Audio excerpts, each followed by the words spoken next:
Hello everyone, today Reuben and I will be presenting our game, The Arena 2. Before we begin, I would like to pose a question to the audience. How can a designer make a game that feels engaging and new to the player even if they are replaying the same game? We believe that this can be done by filling the game with the right mix of interactive and non-interactive elements.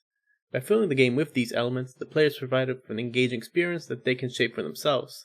Keeping that in mind, we'll first give an overview of the game, talk a bit about its characters, talk about the level design, the video elements, and the game's special interactive Easter eggs. In regards to our game's features and mechanics, one of the main features that stand out from our game is the customization, as the player is able to choose between different attacks, movesets to use, which allows for the player to implement different strategies for different opponents. This is our game's emphasis on challenging the player. We implemented each boss fight with unique and differing abilities. Our game also has 3 different gameplay modes, which increase in difficulty, as well as several different level layouts which are randomly chosen for the player. One of the most important aspects of our game is the characters. Starting off, Iron Mike is an aspiring challenger of the arena and the character that the player will assume control of when they play the game. When playing the game, the player can choose 2 out of 5 moves at a time for Iron Mike to use within each stage.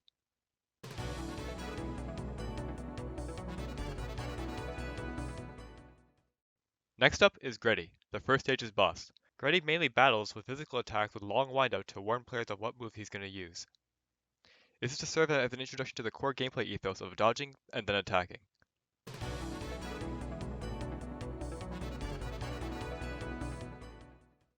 In levels 2 and 4, there are 2 different types of fighters present in the level.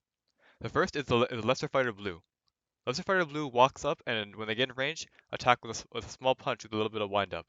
While they're pretty easy to defeat on their own, fighting in large numbers is quite challenging.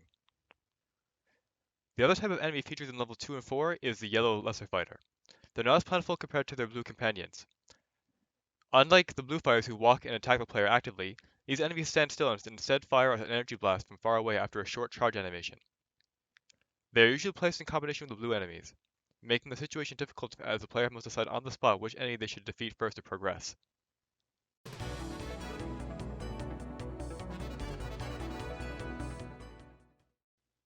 In Stage 3, the player will encounter the third boss, Purple Opponent. Unlike Gretty, Purple Opponent attacks mainly with projectiles. This has provided a new challenge for the player as they now have to dodge attacks that do not have the boss touch the player. He also floats above the ground, meaning the player has to jump and then attack him.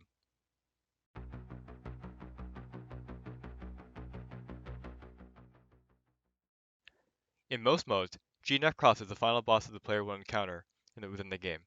He is a combination of all the different bosses and enemies in the game, having a mix of both physical and projectile attacks. He can also summon minions to help provide a boss and enemy challenge at the same time.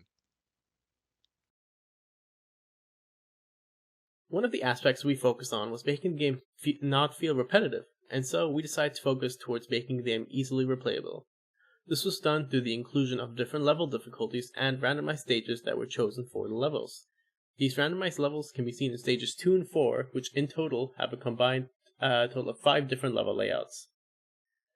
For stage 2, the level is designed to make the player become more comfortable with the mechanics and attain a better understanding of the controls. This was achieved by introducing the player to small changes such as spike traps, enemies, and platforming that slowly ramps up as the level progresses. This can be seen in the image shown below, where players would initially encounter only one challenge at a time, but later on encounter multiple problems they have to face. For stage 4, we emphasized more increasing the difficulty of the platforming as to further challenge the player and keep the player focused on beating the level. This was achieved through making the platform smaller, making the enemy stronger, and reducing the amount of free space the player has to navigate through the level. In the image seen below, we can see the size of the platform being much smaller, as well as making the level in general harder to traverse through.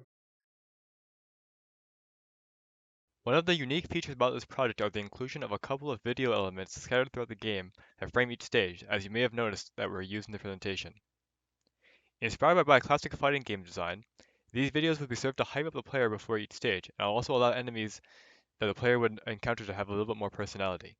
Each stage has an intro, then a short video for both winning and losing the stage. With 6 stages, this totals up to 18 short videos.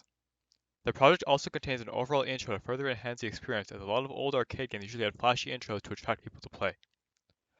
It also has an extra ending sequence to reward players for beating the game, as well as a credit sequence to celebrate the development team who worked on it. The final highlights of the Arena 2 are its Easter eggs, secrets that are within the game for players to discover. Within the game, we have 2 of them. The first lies with the game's dummy. Between each stage, there is a break room where players can collect health packs to restore their health. In those rooms lies a dummy for the player to test their moves on to see if they like them or not. The dummy's health bar is unnaturally large, unlike other enemies in the game, making it unrealistic to try and actually defeat the dummy due to the amount of time needed to actually deplete the bar. Should the player try to keep hitting it and deplete the dummy to low health, the dummy will suddenly come to life and begin to attack the player with a flurry of attacks that quickly dispatch them. This leads to a special defeat screen, unique to losing to the dummy, and brings the total of video elements to 19. This secret works due to the presence of a health bar where there would normally be none.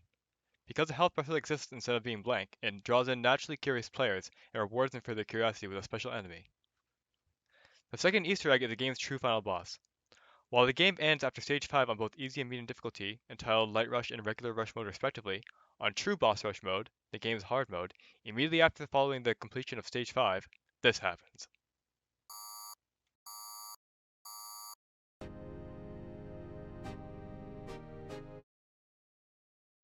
This is Stage 6, an extra stage featuring one last boss battle against a shadowy doppelganger controlled by an unknown individual. This boss, known as in the game, but otherwise known as Shadow Mike, is a simple enemy with only 2 attacks, but are fast enough that they provide a real final challenge for the player. This extra boss is directly inspired by old arcade fighting games that often feature an extra challenge at the end of the game in the form of a final boss fight. These boss fights are usually super tough and require certain conditions to be met before the player is allowed to challenge them. In this case, the player must complete the game on the hardest difficulty. In summary, our game offers the player different experiences through their choices of movesets, strategies, and enemies they face, while incorporating non-interactable elements to keep the player engaged and make the game more replayable. Good control on what the player can and cannot interact with is essential in creating a good game experience, and while not everything needs to be interactable, planning out how different elements can be used and altered can go a long way in keeping the player engaged and wanting to replay the game. Thank you very much for attending our presentation.